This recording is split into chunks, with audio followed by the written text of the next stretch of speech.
Hello, I'm back. Wave. Right.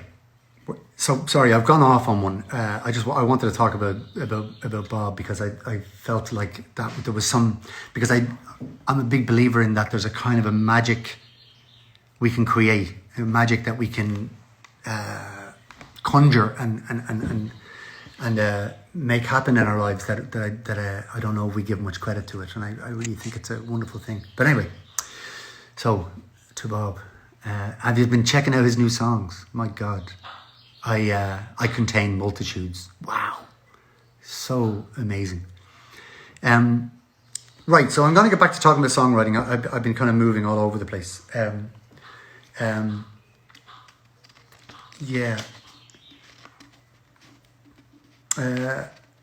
I wanted to talk about the sense of wonder. That when you're writing a song, the only thing that dictates whether a song is good or not, and oftentimes I can't tell. Oftentimes, but I've gotten to the point where I'm old enough now where I can kind of know when something is true for me, and that's enough now. It's not about it meaning something to everybody, because one of the great secrets of creativity is in your writing and in your songwriting. The more specific you get, the more detailed you get into the tiniest detail of truth about your life, the more you get into the specifics, the more universal it is. So when you write a song that's that has a general message, it doesn't really touch anybody. It's just got a general message about be a decent person, or or whatever, rock and roll or whatever it is. But there's something about when you get into the very, very specifics of things, that's when your song has a chance to really reach out beyond you. But it reaching you is actually enough, and that's actually that's the whole point.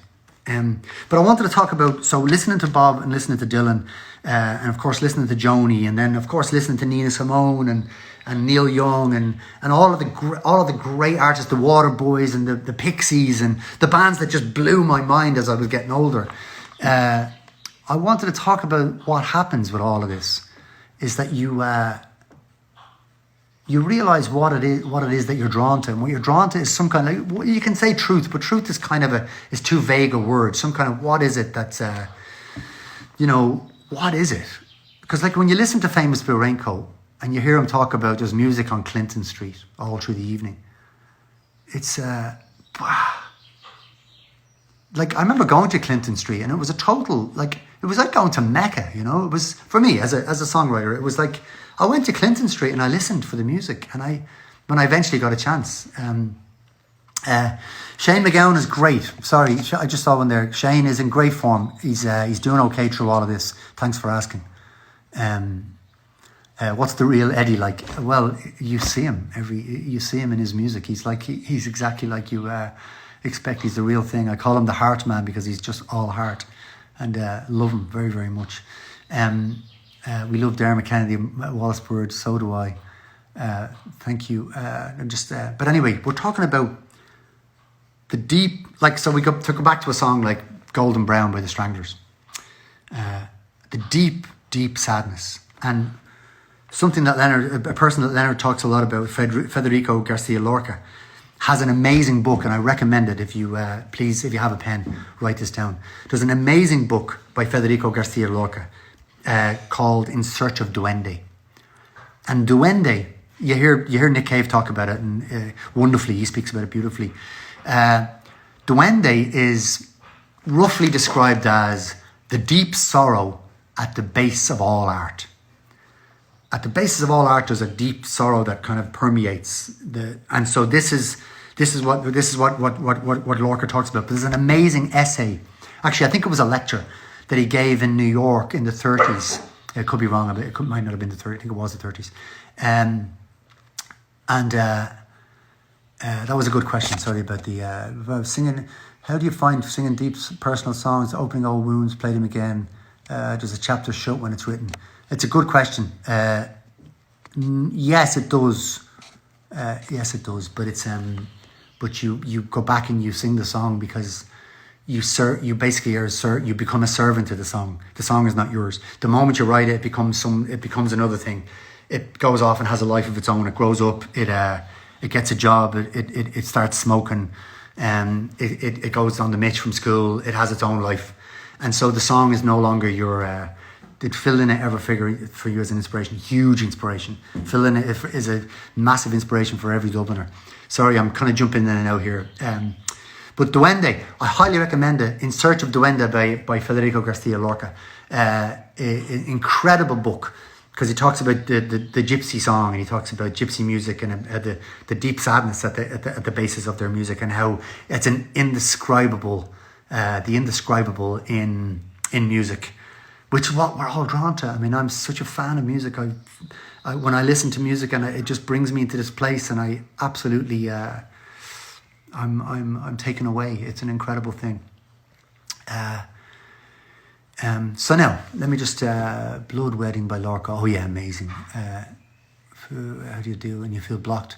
Yeah, when you're feeling, I actually don't feel blocked. It's a funny thing. I kind of trust it. When things aren't coming, I don't push it.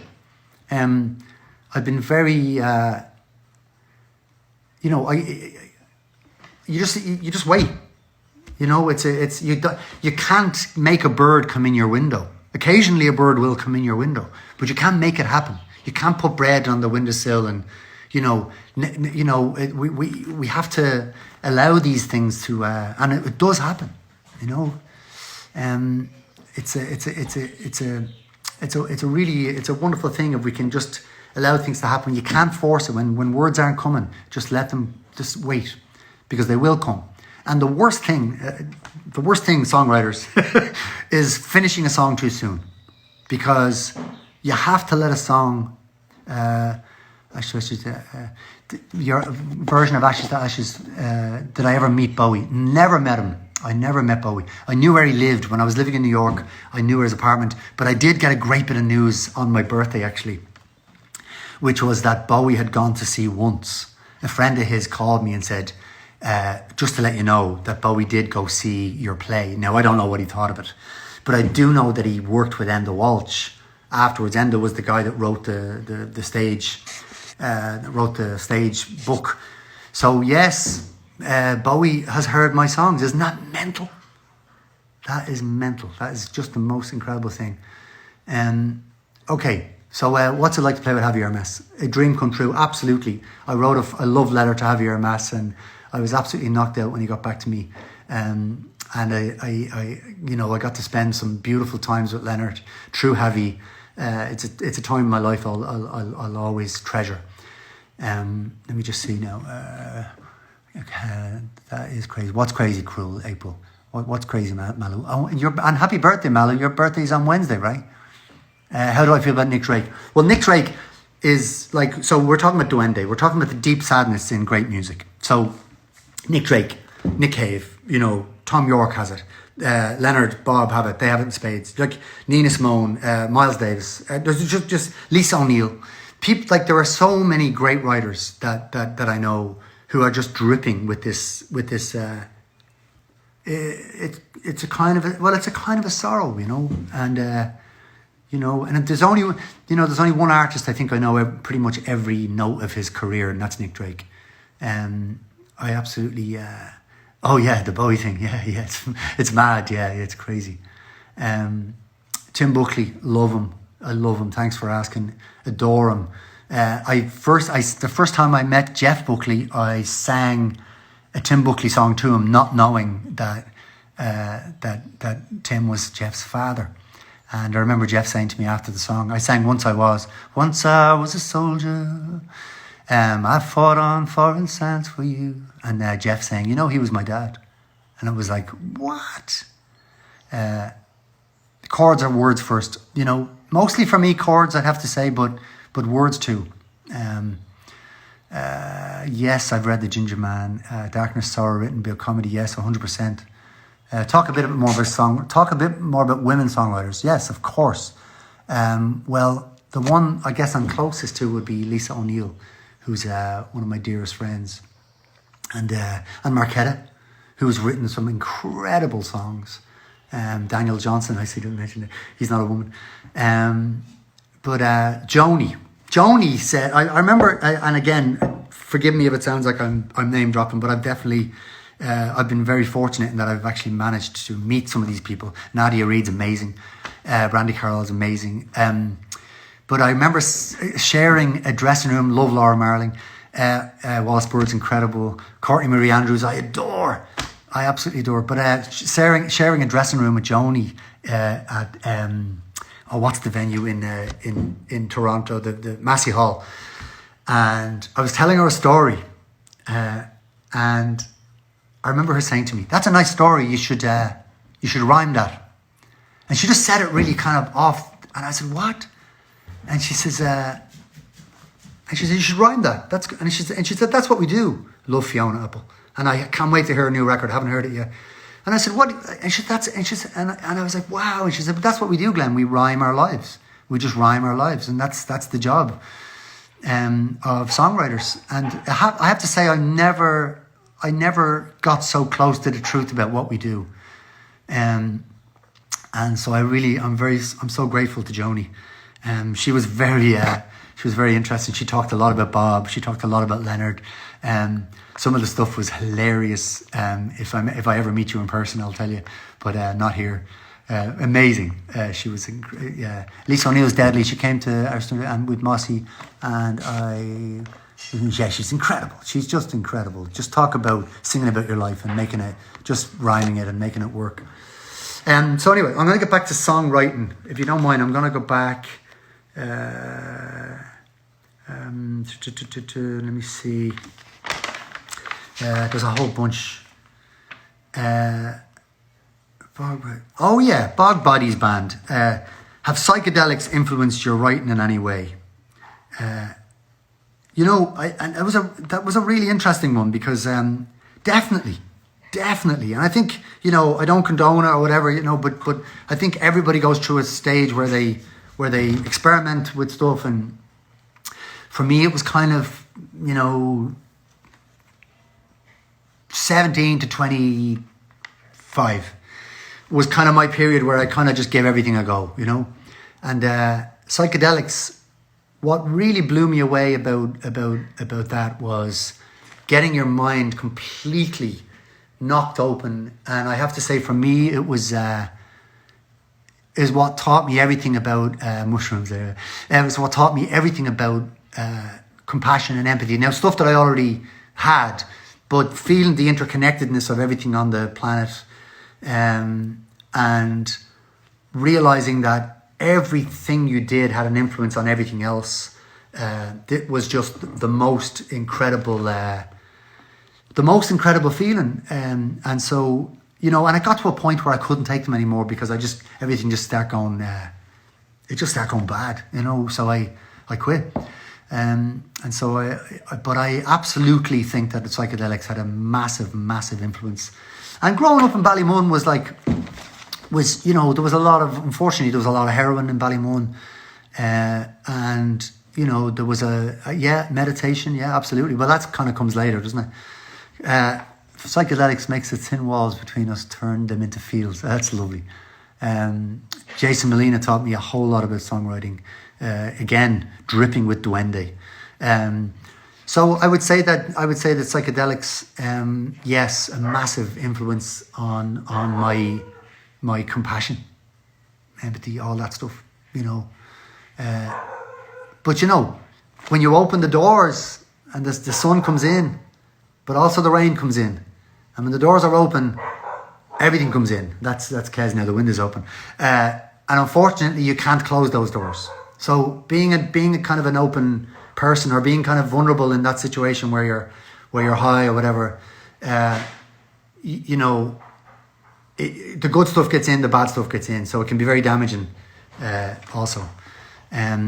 So I would say that we just got to. Each of us has to kind of figure that and navigate that one ourselves.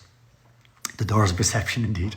Cass is outside. She got her cone off. She was playing with one of the other dogs in the garden, and the dog took a lump out of her by accident. They were just playing.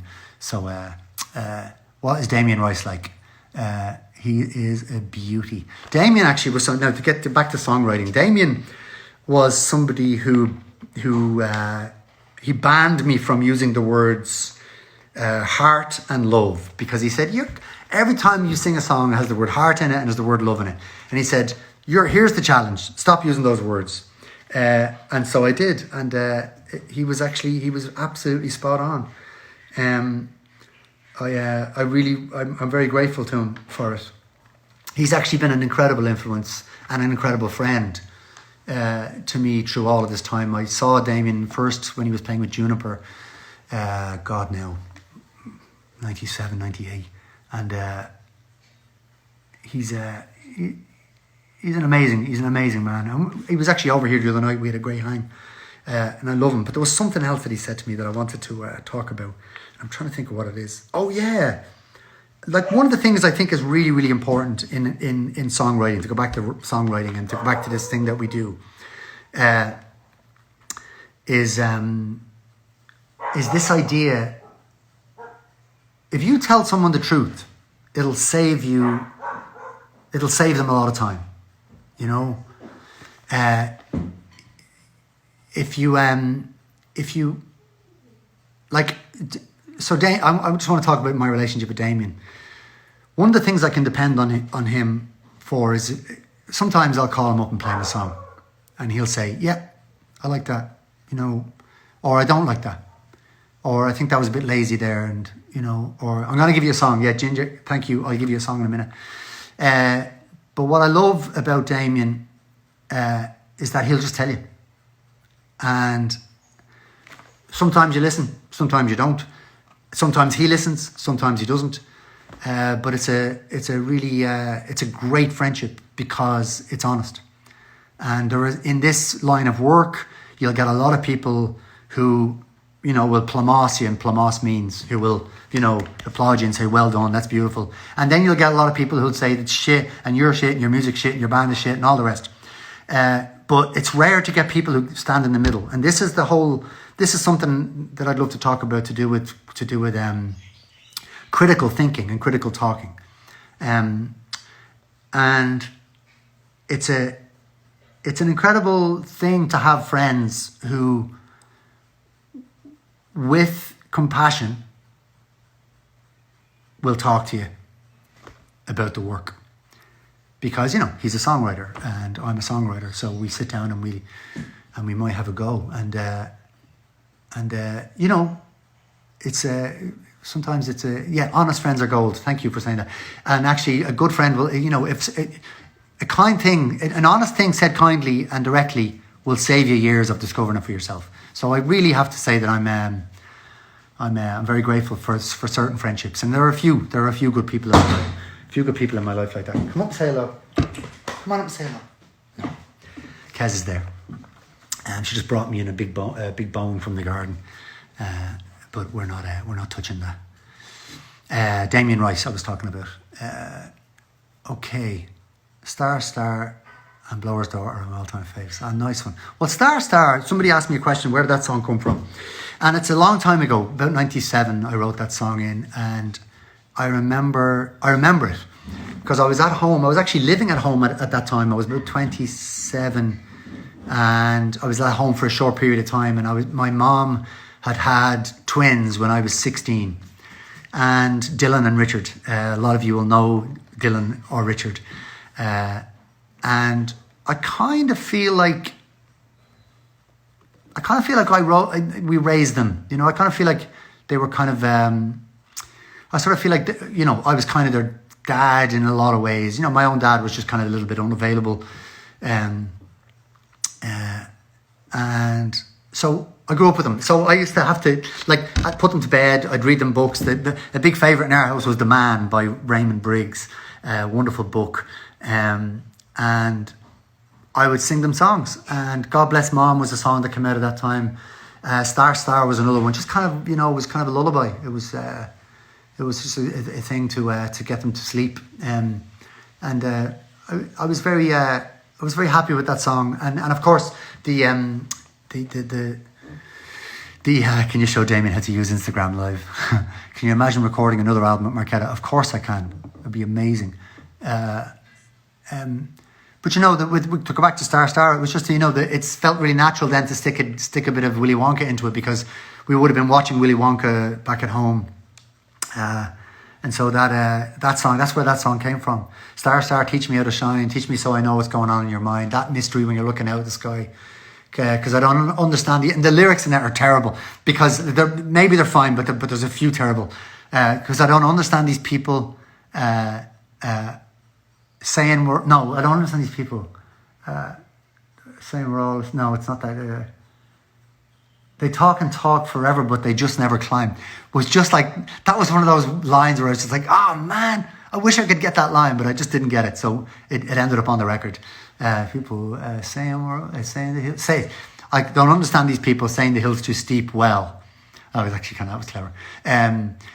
They talk and talk forever, but they just never climb. And actually recently I've been correcting the lyric.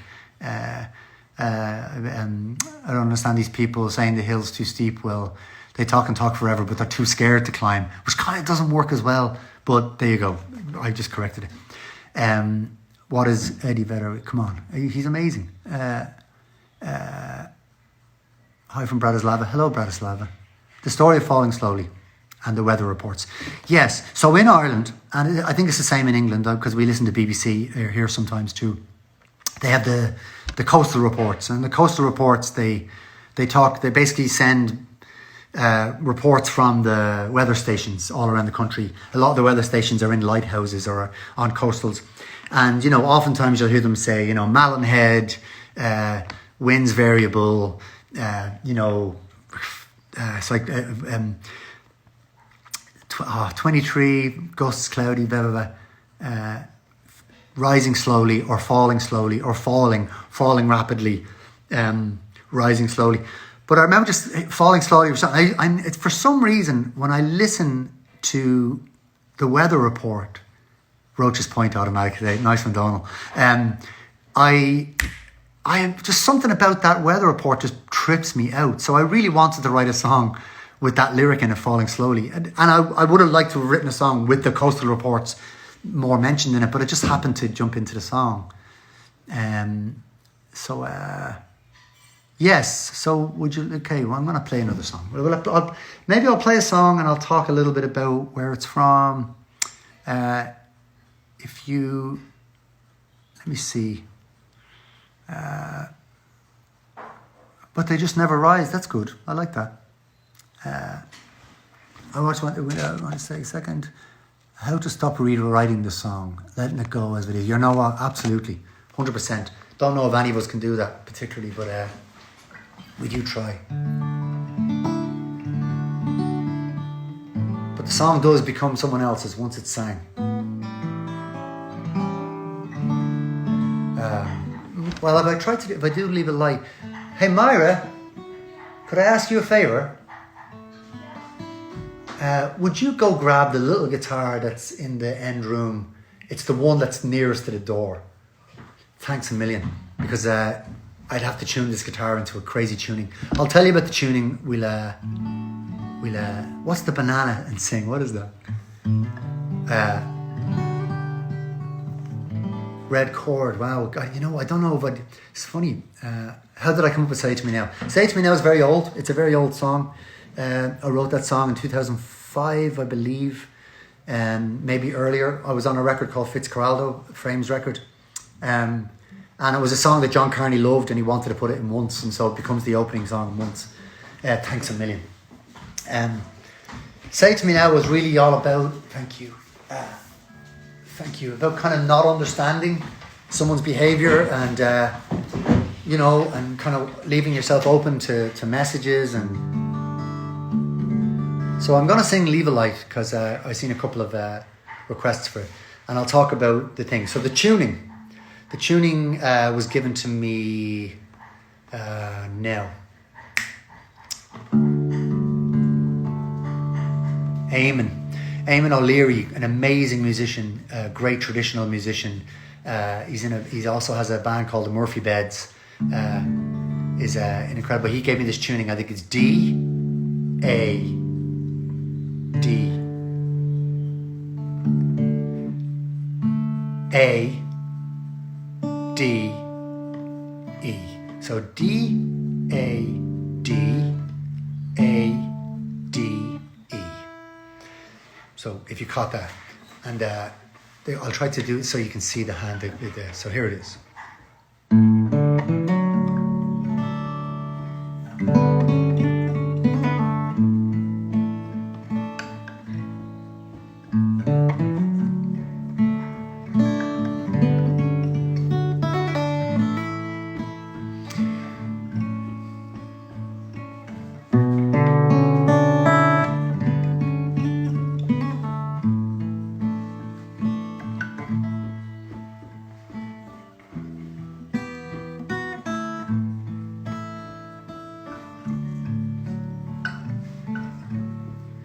And leave a light on in your lonely window, and keep a heartfelt welcome in your eye. From far away on the deep black ocean, yes, you're the one I'll come back to find, and say goodbye to the long cold winter, and farewell to all we've left behind, and keep a light on and come out of the shadows. Yes, you're the one I'll come back to find.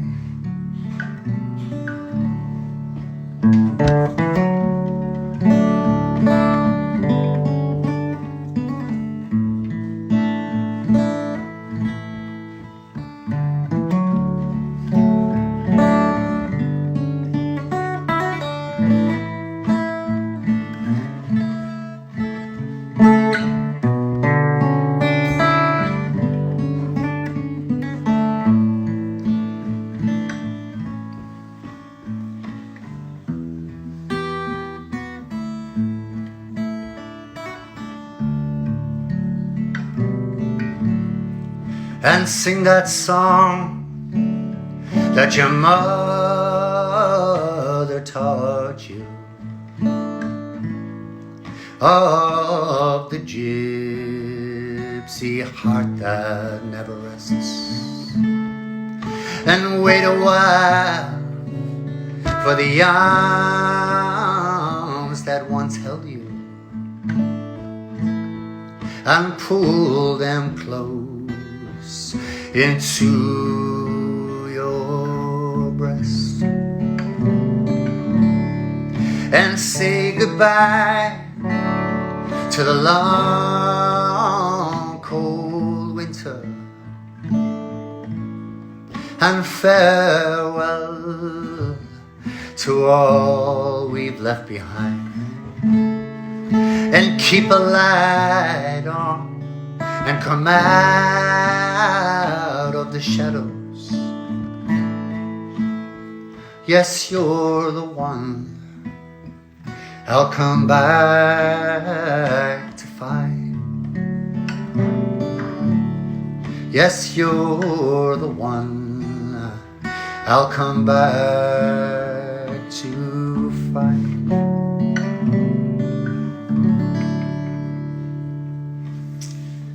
So that's a song called Leave a Light On, and it's a song that I wrote a few years ago, around the time I was 2016. I was on a voyage with a few beautiful, crazy men from here in Ireland. We took a boat trip, and these guys had done the, have you heard the Camino de Compostela? Have you heard of this walk that people do? This amazing group of people. Basically, you walk. It's in Spain, the north coast of Spain.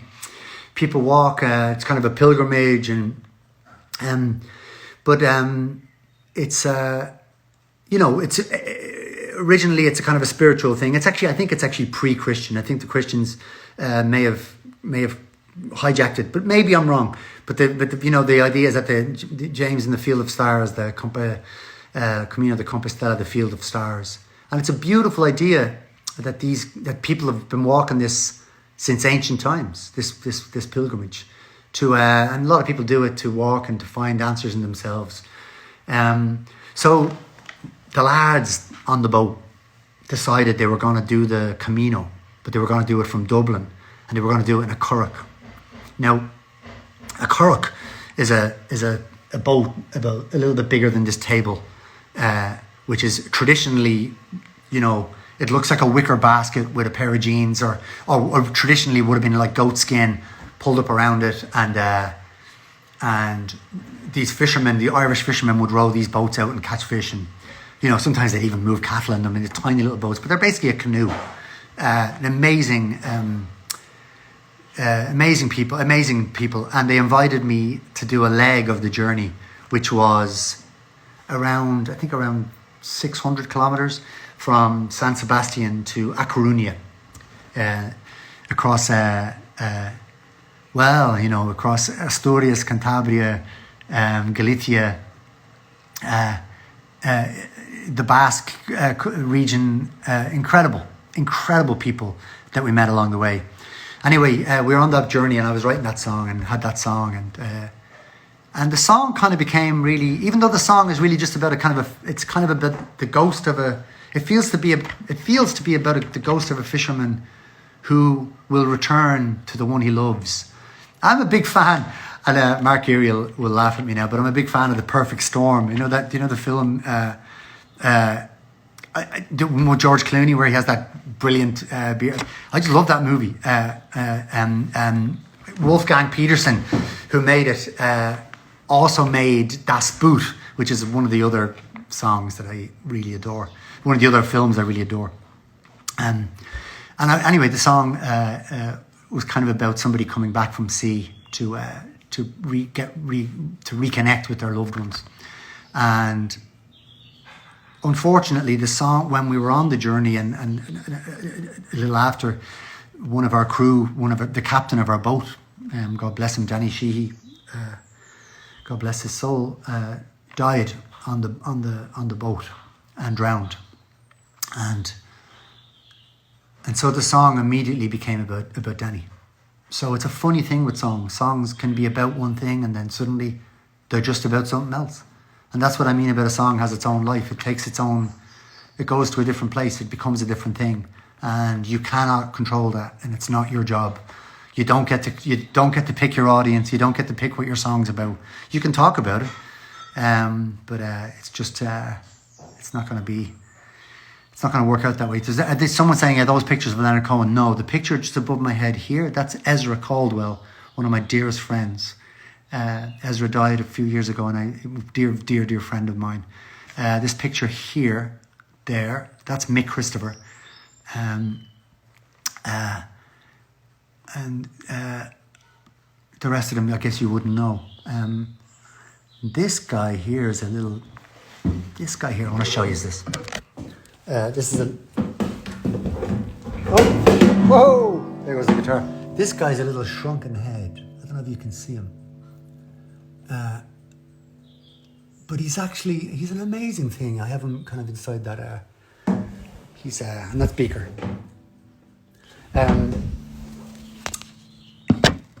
Anyway, he's a little shrunken head, and he's actually made of sea kelp. Made by František Skala, an amazing Czech artist, and he goes and finds those sea kelp he found it in California, San Francisco. He was staying out there for a while, and he found all these sea kelp, and he made like 200 faces. Incredible. Do I have any favorite films? We just watched some great films this week. We watched Beanpole, the Russian film, which was just truly blew my mind. I can't even describe it. You just have to watch it. It's just so gorgeous.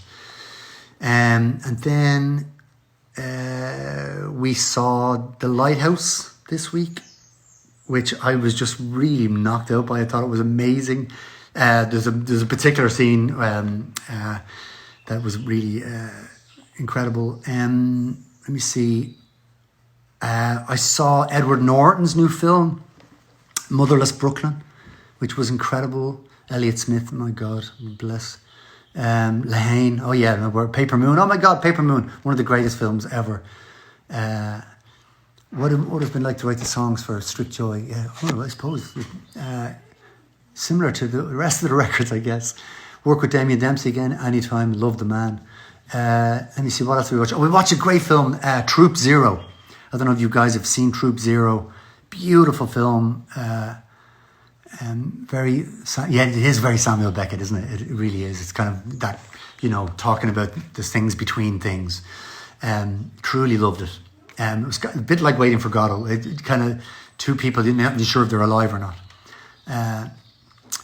Sun's coming up in Australia. Sun's coming up. Sun's just going down here. It's just grey. Let me show you outside. So it's just disappearing here. There's our big tree, which is a sycamore.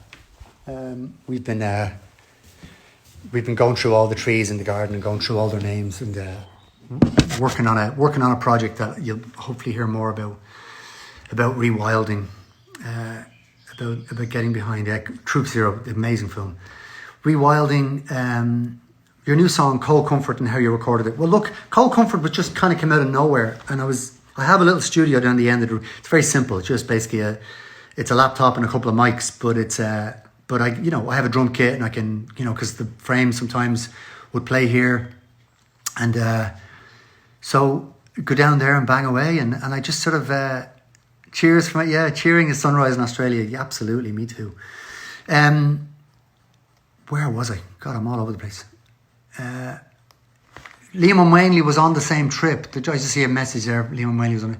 Yes, absolutely. That was the same trip that Liam was on there. God bless him.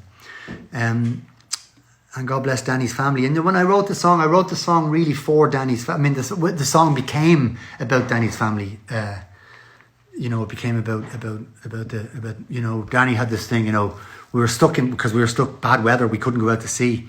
And he was saying, fishermen and boats rot in port. So it was a kind of absolutely. So the Cold Comfort video, I mean, myself and Myra and our friend Matthew is living down the end of the house. He, Matthew from The Pale and another amazing band. And we were here one afternoon and we just started shooting and we shot the whole video on, hello from Russia. Hello, Russia. We shot the whole video on the phone.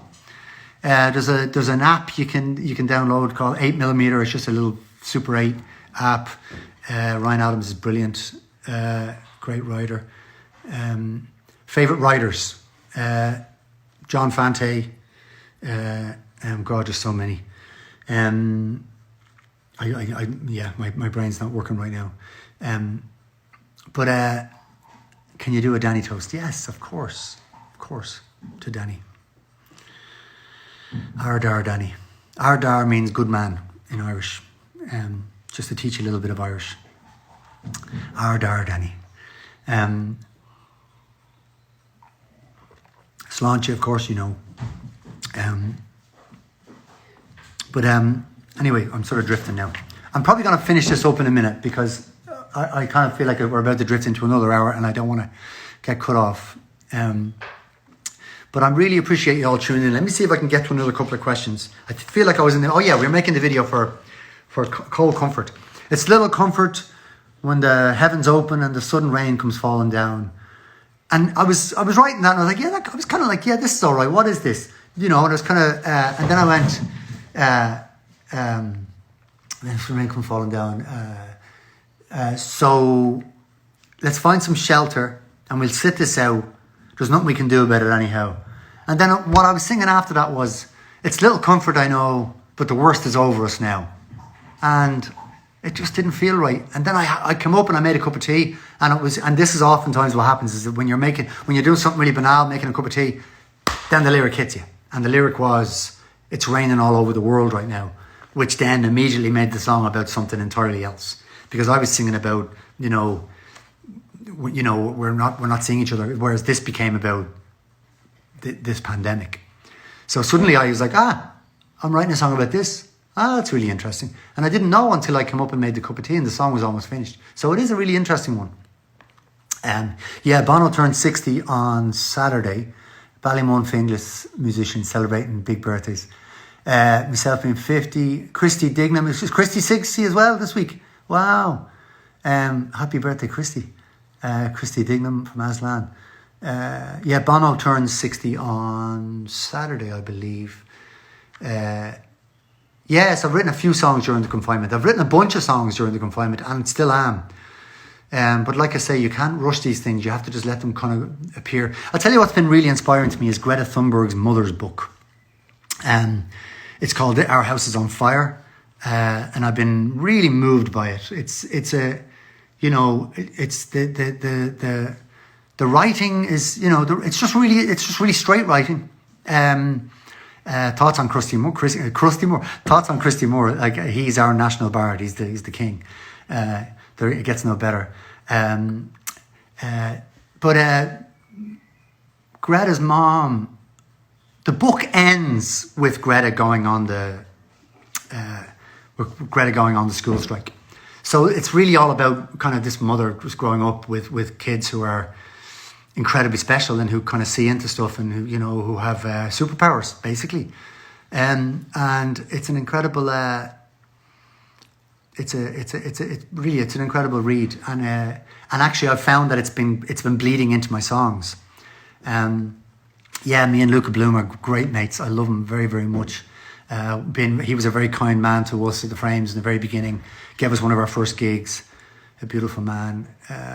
Who do you dream of playing with? Gosh, it's a tough one. All of them. Charlie Chaplin. Let me see. Will I be touring the USA again? That's an interesting one because just after reading the Greta book, I definitely want to say that flights is a problem. Myself and Eddie were talking about this the other night as well. Flights are a problem because it's one thing to play a gig and to fly and to go to the gig and but what you're when other people are following you around as well. So with someone like Eddie, for instance, like I can speak for myself because I can see a few friends here who I know would hop on a flight and come see me play if I'm playing somewhere like that they want to go see.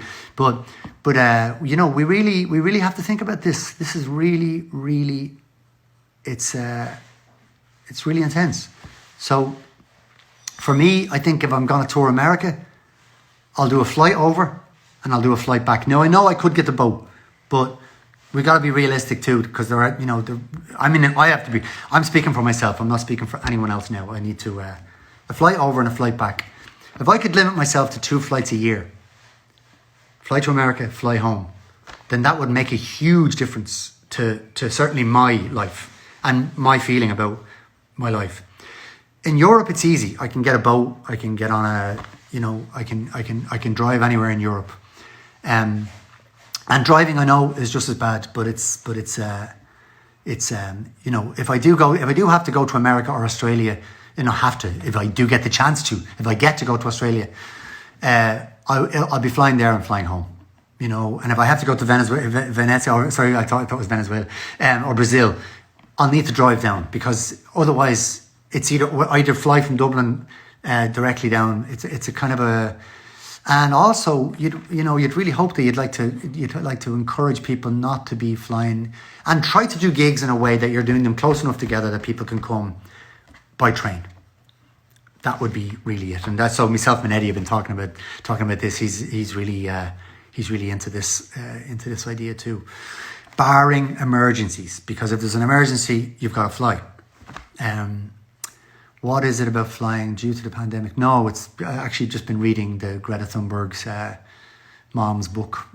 Actually, they all wrote it. It's actually, here it is. It's actually on the table. This one. So it's by Milena and Beata Ehrman. Svante and Greta Thunberg. It's an amazing read. I tell you, it's very inspiring. It's written very plainly. But they what they're saying is kind of a great, and they're not banging you over the head. They're kind of just putting it. They're just saying it very straight, which I think is really wonderful. No way am I doing a cruise. No, Nina. I can't answer cruise. Sure, we're on one now. Okay, everybody. So I'll sing another song. Give us a couple of requests, and I'll tell a story about Mick Christopher. Tell a story about you and Mick Christopher drunk. God, there are so many great me and Mick Christopher drunk stories. We had, well, God, I'm trying to think. They're not because I know this is a couple of chiselers on there, so I just want to. There's been some great stories of me and Mick drunk. Now, of course, a lot of great stories are in Ireland, but a lot of the good fun happened, moving around Europe, and so no, not now. But I love them so much. I just sang the song "Return." Sorry, I missed that. The moon. Okay, yeah, because we had a full moon last night. Do I sing that? Let me see. So why don't I sing this and I'll wrap it up, because this has been hugely enjoyable. And I want you all to know, as it's very obvious, that this is as much for me as it is for anyone else. I'm really, I enjoy it. And I think about people who are out there and who are stuck in their homes, and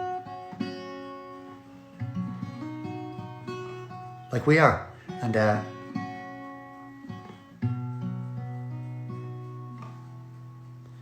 I hope that something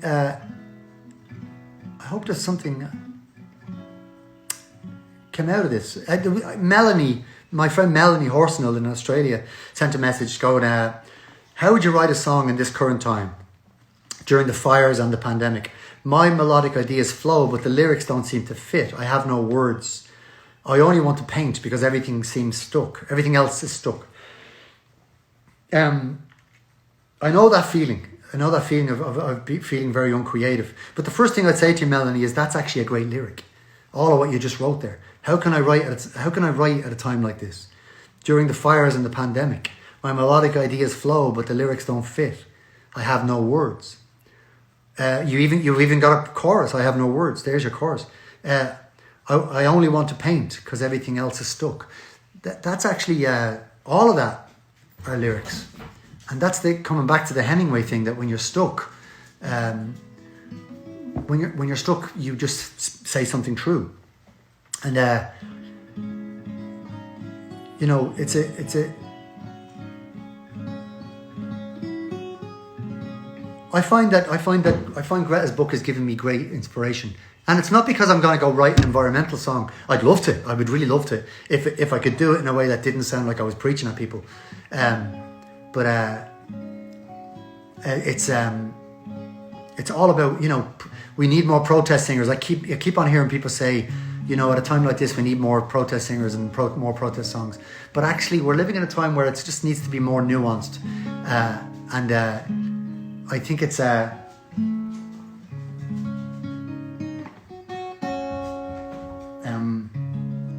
think it's absolutely righteous to speak your mind, but I think we're living in a time where it's a different. The message is delivered in a different way. It is for me anyway. I don't know why, and so I understand where you're coming from, Melanie. But I'm writing a song right now, which is very much talking about the house falling down around us and how everything is, how the cities are flooding, and I think about Venice and the. God, Venice has taken a few blows this year already. But just thinking about the places and by the way, think about the incredible destruction and floods and storms in Indonesia, and I'm thinking about all of the migrants in Turkey, and your heart would explode. And so we live in this tiny bit called the West, you know, which is a tiny bit of. Do you know the only 4% of the world? Now I read this, so I hope it's true. Now this could be fake. I hope not, but only 4% of the world fly. I heard that. I read that. No, I don't know if it's but maybe look it up and check it out and see if it's true. But if it is, then we in the West we're living way beyond our means. So anyway, what am I doing? Oh yeah, I'm singing this.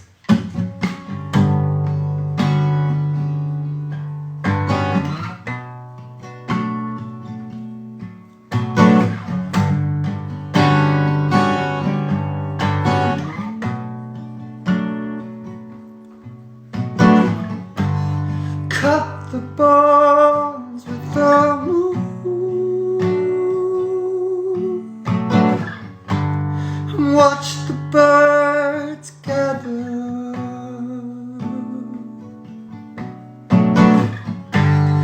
Burn the gossamer spoon. My voice is not there right now. And suck the poison out. And breathe.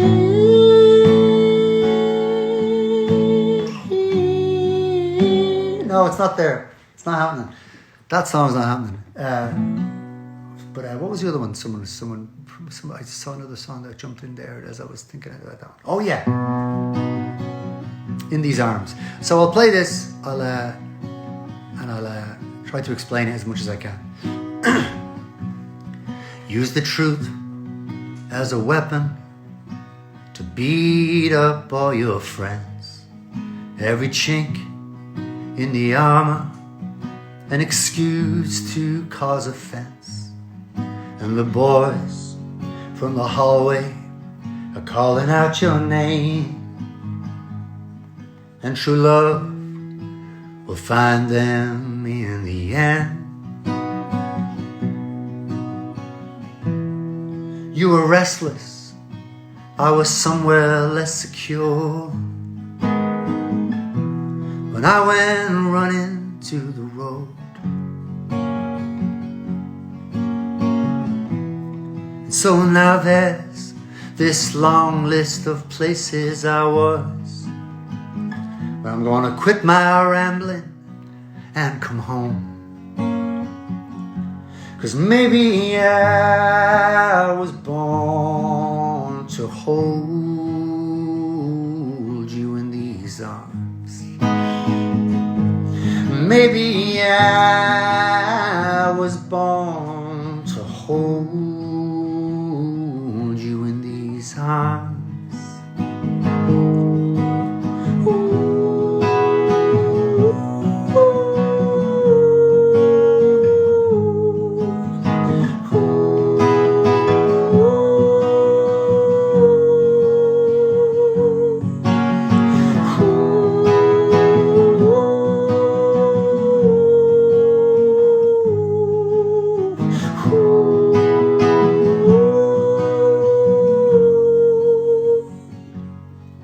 Use your saints and your mantra and those things that keep you calm. If you stay with that asshole, he's gonna do you harm. There's a voice calling loudly on the radio just to you. Good fortune's gonna find him in the end.